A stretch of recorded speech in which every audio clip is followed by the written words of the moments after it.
Bonjour à toutes et à tous et bienvenue dans votre émission de rendez-vous. Cette semaine, nous parlons vélo sur les Vosges centrales, nous parlons culture du côté de Bruyères et enfin direction la Plaine à Frébécourt. Nos trois invités de la semaine sont Clémence Salé, bonjour. Bonjour. Vous êtes la coordinatrice événementielle de Vélo Vert et vous allez nous parler, c'est marqué sur votre t-shirt bien sûr, de la seconde édition du festival Enjoy Vélo d'Épinal. Ça se passe les 2, 3 et 4 mai à Épinal et un peu partout sur les Vosges centrales, justement, plein de choses à se dire. Merci beaucoup Clémence. À tout de suite. Louise Feutet, bonjour. Bonjour. La directrice artistique de la compagnie Les Jolis Mômes pour nous parler d'une nouvelle édition. Combienième 17e édition du Printemps des mots. Ça se passe les 24, 25 et 26 avril, pardon, j'ai eu un trou, à Bruyères. Je n'arrivais plus à me projeter là.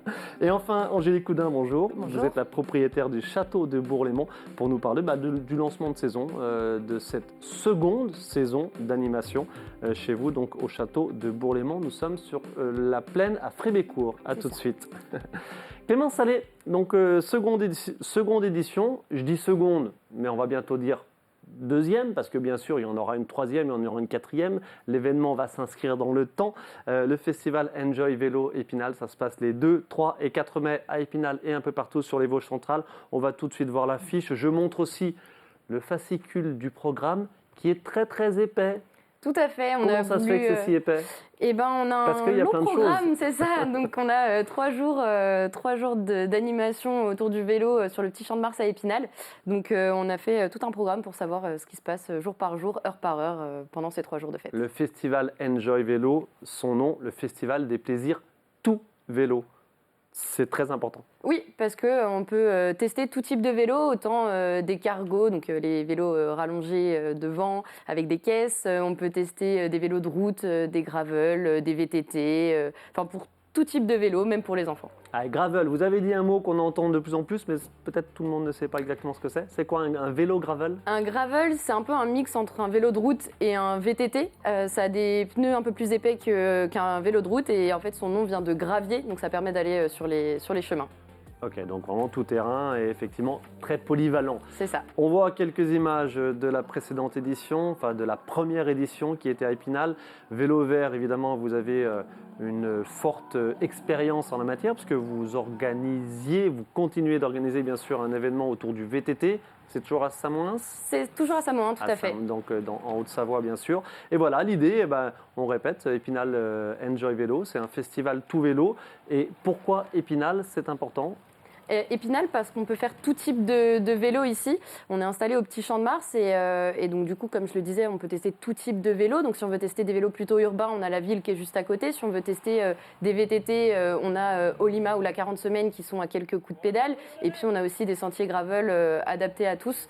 Donc c'est vraiment un terrain de jeu idéal. Et on n'a pas très loin des pays qui sont très branchés vélo, hein, la Belgique, la Suisse, l'Allemagne. Donc cette position un petit peu centrale, pas très loin des pays limitrophes, c'était important aussi ? Oui, c'était important. Et puis, il n'y a pas énormément d'événements dans cette partie de la France. Souvent, les événements vélo sont plutôt dans le quart sud-est. Ouais. Donc là, on voulait aller toucher une autre population, donc plutôt dans l'est. Alors justement, pardon, est-ce que vous avez déjà quelques étrangers qui se sont inscrits ? Parce que vous avez parlé tout à l'heure de tests, c'est justement l'ADN de cet événement, c'est pouvoir tester les vélos avec des fabricants qui sont présents, qui proposent des nouveautés, qui proposent des essais. C'est ça. Le principe même de l'événement, c'est d'avoir un grand salon avec un centre de test où on peut tester tous les vélos et accessoires en conditions réelles. Donc, en fait, on va sur le salon, on dit « Waouh, ce VTT, il a l'air génial, j'ai envie de le tester ». On le prend, on va le tester en conditions réelles. Il suffit juste d'avoir un pass-test et ça se fait tout seul. Ça, c'est payant. Oui, tout à fait. Racontez-nous un petit peu. Alors ça, il faut s'inscrire dès maintenant, c'est possible, sur le site internet. On achète un pass-test, 1, 2 ou 3 jours. Avec un pass-test, on peut faire autant de tests que l'on veut. Des tests qui durent environ entre 40 minutes et 1 heure, ce qui permet d'avoir plusieurs tests sur la journée et puis de tester plusieurs vélos aussi. Combien ça coûte ? Les pass-tests, c'est à partir de 9 €. Donc, très accessible pour se faire plaisir, pour découvrir. Alors, tout type de vélo, vous l'avez dit, de l'électrique également ? Oui, bien sûr. Bien sûr. Oui, oui, on a tout type de vélo. Moustache est très connu et reconnu dans la région, donc évidemment, ils seront présents et on pourra tester leurs nouveautés sur l'événement. Alors ça, c'est pour, j'ai envie de dire, tous les cyclistes, tous les futurs cyclistes, mais il y a aussi et surtout des événements grand public, parce que l'idée, c'est de mêler cette pratique du vélo, cette démocratisation de la pratique du vélo, avec évidemment tous les enjeux d'éco-responsabilité qu'il y a derrière, mais c'est aussi du festif, des concerts, tout à fait. du terroir, de la gourmandise. C'est du tourisme. Exactement. En fait, on a créé un événement vélo, mais pas que. L'idée, c'était vraiment d'inclure la culture, la gastronomie et le tourisme dans cet événement. Donc, on fait notamment 3 randonnées où tous ces thèmes sont rassemblés. Donc, l'idée, c'est d'aller visiter ce qu'il y a aux alentours, comme le musée de l'image, comme le fort du Xenier, le fort de la Grande Haie, la confiserie, tout plein de choses. Passer aussi à l'intérieur de l'usine Moustache, à l'intérieur de l'usine, enfin de l'atelier de Kélonis, à l'intérieur de la Fouillotte. C'est tout plein de lieux en fait qui sont juste à côté, mais que les personnes connaissent pas forcément de l'intérieur. Et donc là, l'idée, c'est d'aller visiter ces lieux et d'avoir de bons ravitaux gourmands juste à la sortie. Et tout ça est très encadré, tout ça est fléché, tout ça est très organisé. C'est un énorme boulot d'organisation. Bien sûr, oui, tous les parcours sont balisés. On a des bénévoles qui sont tout le long des parcours pour indiquer le chemin également. Donc tout est fait en sorte pour que ce soit pour tout le monde, que ce soit accessible, tout le monde peut s'inscrire. Voilà, là, il y en a vraiment pour tous les goûts, impossible de tout détailler parce qu'il y a je ne sais combien d'itinéraires proposés. On parlait du festif le soir. Oui. Place à la fête. Et oui, on a un concert Place des Vosges le samedi soir. Cette année, on accueille le Conseil des jeunes. En première partie, on a une soirée jeunes talents pour avoir tout plein de choses, de la ventriloquie, du cirque. Ce qui précédemment se faisait à la Souris Verte, et là vous l'avez intégré, vous avez proposé cette intégration dans le festival, et donc c'est direction Place des Vosges en soirée pour une soirée sympa. C'est ça, tout à fait. Et puis après, on enchaîne avec un groupe de musique et puis un DJ pour aller jusqu'à la fin de la soirée. Ok, et tout ça tout au long de cet événement. Voilà, il n'y a pas que ça comme concert, il y en a plein d'autres, des petites formes à droite à gauche. C'est ça, et puis ça c'est un concert gratuit le samedi soir, donc tout le monde est vraiment invité à venir, qu'on soit allé sur l'événement ou pas, c'est un côté aussi festif et convivial. Allez, deux autres événements importants que vous avez intégrés à cet événement, que la communauté d'agglomération d'Épinal, et qui est votre partenaire privilégié évidemment, avec d'autres collectivités.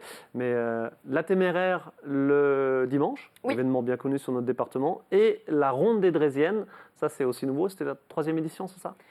De la Ronde des Drésiennes, oui, avant c'était organisé par l'Office de tourisme d'Épinal. Et donc là, ils ont aussi changé leur date pour s'intégrer à l'événement, et ce sera le dimanche. Le dimanche à 10h30 au Petit Champ de Mars, la Ronde des Drésiennes et la Téméraire. Un petit mot évidemment, ça aussi c'est plus pour les sportifs, les cyclistes aguerris, mais voilà, oui, il y a tout à toujours fait. beaucoup de monde. Combien de participants l'année dernière ?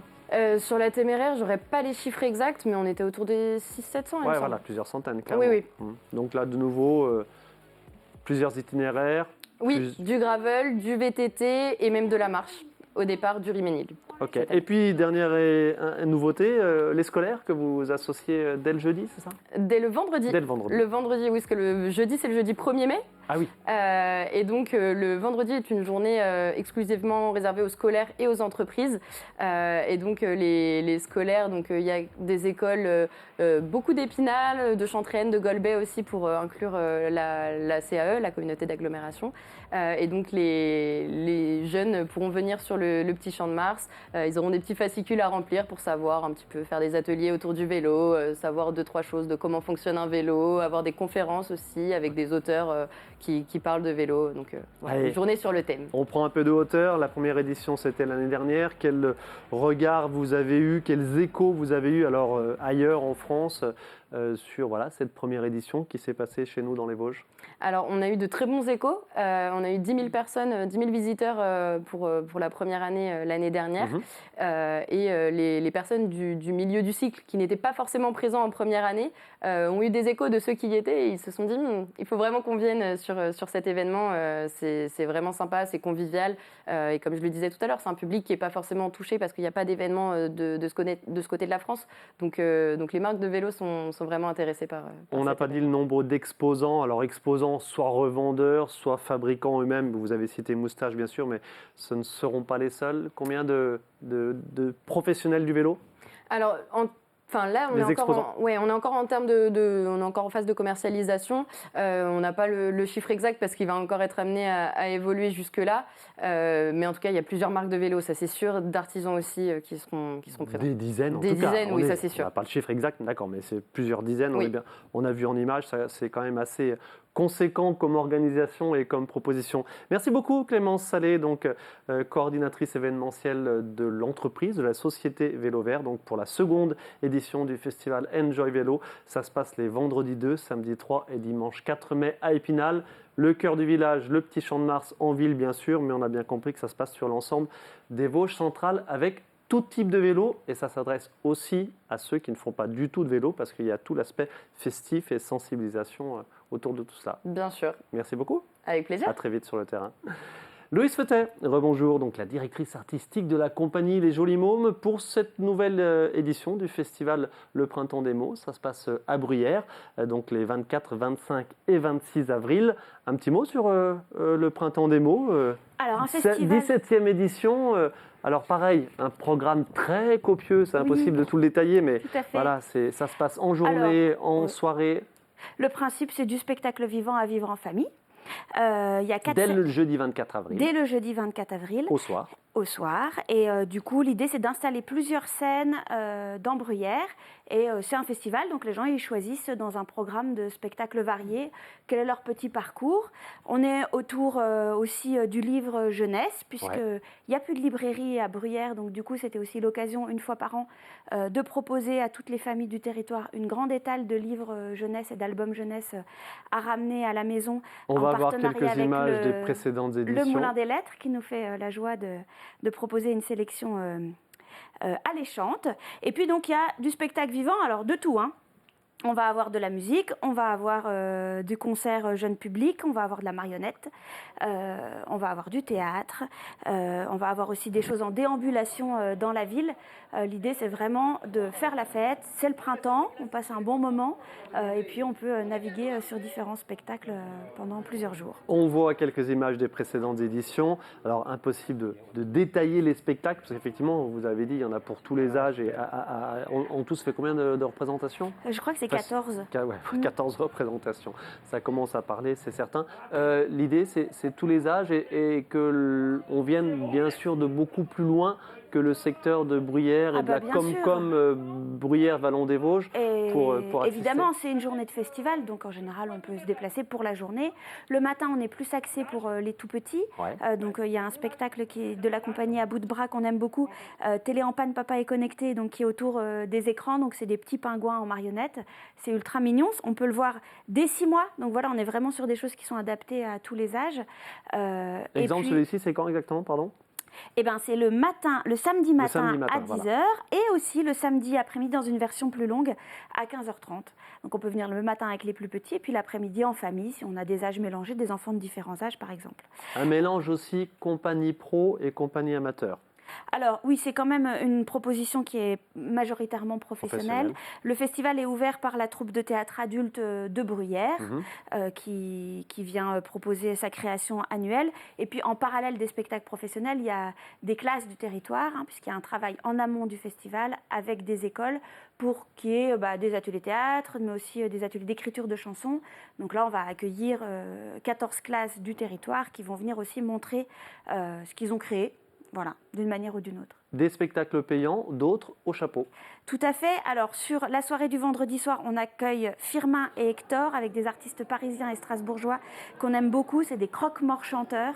Donc, c'est de l'humour, un peu grinçant pour les grands, mais très joyeux pour les enfants. Donc, un univers très décalé qui est très agréable. Donc, ça, c'est le spectacle musical du vendredi soir qui est en effet en entrée payante, mais très accessible puisqu'on est à 6 € pour les adultes, 4 € pour les enfants. En effet. Avec un tarif famille qui est à 19 € à partir de 2 adultes, 2 enfants, c'est-à-dire que le 3e enfant est gratuit.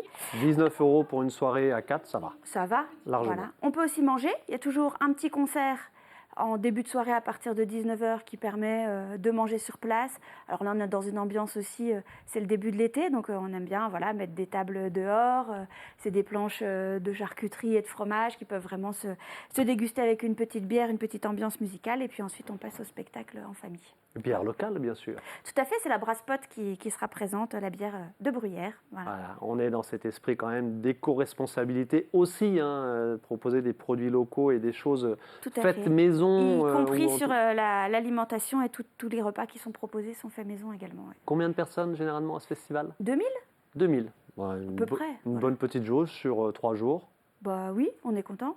Vous avez le sentiment Il n'y a pas non plus des capacités d'accueil dans les salles. Sur les salles de Bruyères, si on met déjà 200 personnes dans une salle... Vous avez le sentiment que ça vient de plus en plus loin?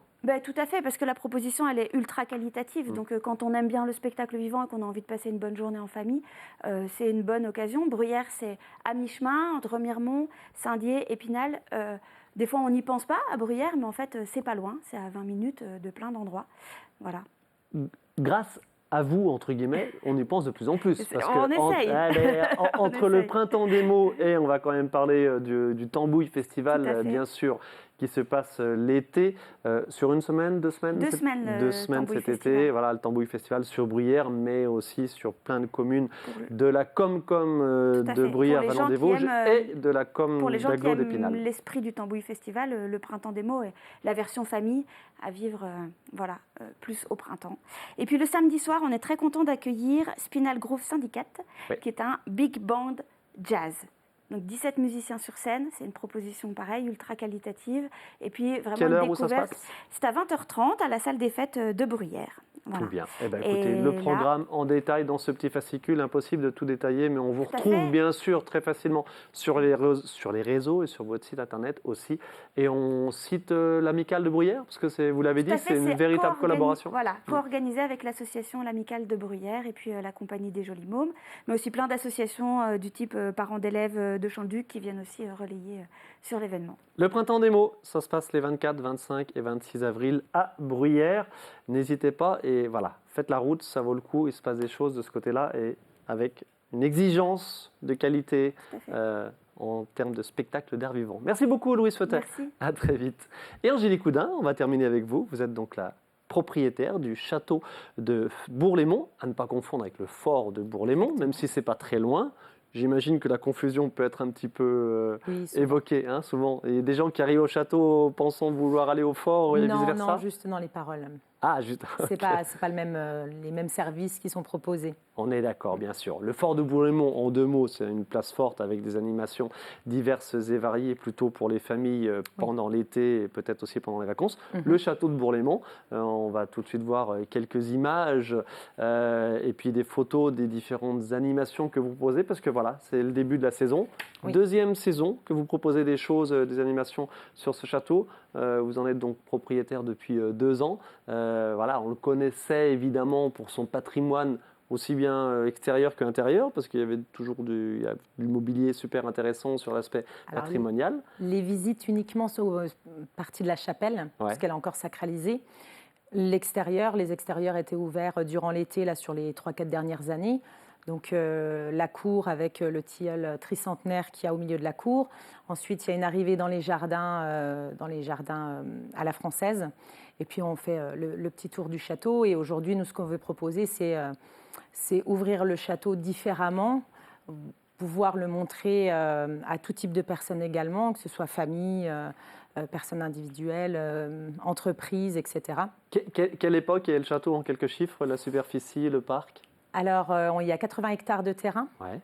Le château, il fait environ 3000 mètres carrés. Ouais. Et c'est un château qui a été construit au XIIe siècle. Alors, il y a eu des modifications dans le temps, des agrandissements, mais voilà, il date du XIIe siècle. Et puis, on se projette peut-être tout de suite un peu plus loin avant de rentrer dans le détail de la programmation. Chambre d'hôte, c'est l'idée ? C'est prévu. C'est prévu. C'est prévu. Pas encore, hein ? Non, pas encore. Là, c'est encore en réflexion et on commence tranquillement les travaux. Mais l'idée, c'est de pouvoir justement proposer donc, des animations et également un service de chambre, puisque c'est de plus en plus sollicité pour les personnes qui veulent aller voir des spectacles, par exemple. Certes. Et les animations qui commencent donc dès ce week-end, le week-end de Pâques, 19, 20 et 21 avril. Qu'est-ce que vous nous proposez sur ce week-end ? Donc on a voire des chasses aux œufs, c'est ça ? C'est ça. Donc on a 3 après-midi, samedi, dimanche, lundi pour les enfants, avec 3 créneaux horaires. Donc il y aura bien sûr des décors surdimensionnés, On va beaucoup jouer là-dessus. Et puis, il y a une petite chasse aux œufs pour les enfants qui seront bien sûr accompagnés des parents. Et le vendredi soir, on a une soirée plus pour les adultes, où là, ça va être une chasse aux indices. Et puis, il y aura donc bien sûr soirée dansante avec repas et puis feu d'artifice. Donc ça se passe? Ça se passe le vendredi soir. Le vendredi 19. Le vendredi 19, Ok, ouais, 20-21, qu'est-ce qui se passe? Le 20-21, ça c'est pour uniquement la partie enfant. Ok, donc voilà. les chasses aux œufs enfants. Chasse aux œufs. Sur inscription, bien sûr, c'est payant? Oui, bien sûr, oui. Combien? Donc là, on est à 10 € pour les enfants et 7 € pour les adultes accompagnants. Voilà, sachant qu'on est sur place quand même un bon moment, puisque bien vous sûr, l'avez dit, il y a des ateliers. Il y a la chasse aux œufs, mais il y a la chasse aux œufs, mais il y a plein d'animations à côté. Oui, il y a les ateliers aussi récréatifs pour les enfants. Il y a une parade avec des lapins géants. Voilà, il y a plusieurs choses sympathiques à faire. À découvrir donc ce week-end 19, 20 et 21 avril au château de Bourg-les-Monts à Frébécourt. 4 autres événements qu'on va évoquer assez rapidement. Le 25 mai, une garden party. Oui. Guinguette champêtre. Guinguette champêtre, oui. Donc on va proposer un repas brasero. Donc bien sûr sur réservation également. Et ensuite, ce sera animé avec un orchestre, voilà, plutôt esprit guinguette familial. Donc c'est le jour de la fête des mères également. Donc il y aura une rose qui sera proposée à toutes les mamans. Qui sera offerte à toutes les mamans. Et puis, voilà, c'est histoire de passer l'après-midi en famille tranquillement. Pareil, le prix, on va le dire, clairement. À déterminer? À déterminer. Il n'est pas déterminé encore. Là, on a déjà commencé la commercialisation. Là, on est à 50 € avec le repas et l'après-midi. Ok. Voilà. C'est une garden party. Donc exactement. C'est pour passer la journée. On comprend que vous... Il y a un certain standing, entre guillemets, exactement. Mais c'est surtout une certaine proposition. Quoi. Tout à fait. Et notamment culinaire. C'est ça, oui. Ok, un vrai bon menu au programme. Oui. Soirée blanche le 5 juillet? Oui, alors là, on va être sur une soirée rock, plutôt, donc avec un groupe de rock, qui sera suivi donc d'un feu d'artifice. Et pour terminer la soirée, un DJ plutôt électro. Ok, et allez, on termine. Il y a 2 autres événements, mais on va voir quelques images de la soirée Millefeux, où nous y étions l'année dernière. Vous la proposez bien sûr de nouveau cet été, soirée Millefeux, les 1er et 2 août. C'est ça. 2 soirées de suite, pardon? Oui, c'est ça, oui, tout à fait. Ok, on voit quelques images.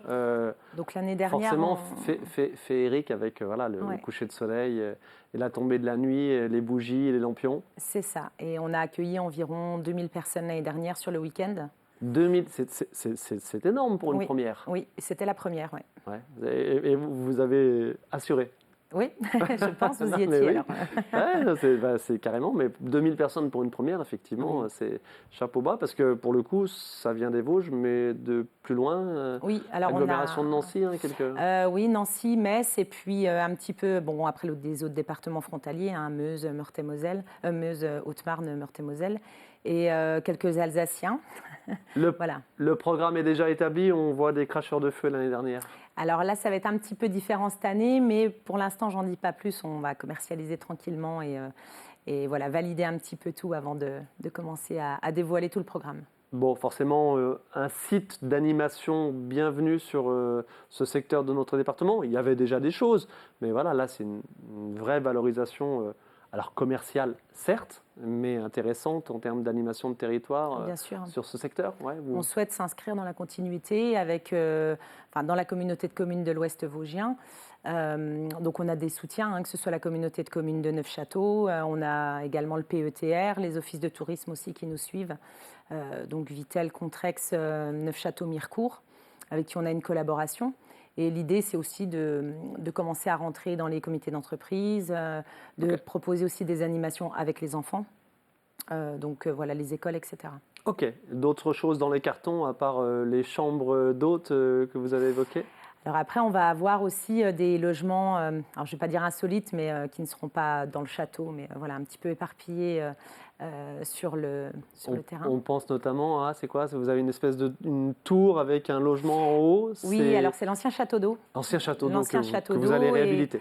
Voilà, l'idée c'est de proposer une chambre tout en haut pour avoir une vue imprenable sur la vallée de la Meuse. Allez, un nouveau attrait touristique sur notre département, donc le château de Bourg-les-Monts. On est du côté de Frébécourt, sur l'ouest de notre département. Merci à toutes les trois de votre participation à cette émission. Merci. Et à très vite sur le terrain. Merci à vous de votre attention. On se retrouve la semaine prochaine pour une nouvelle émission.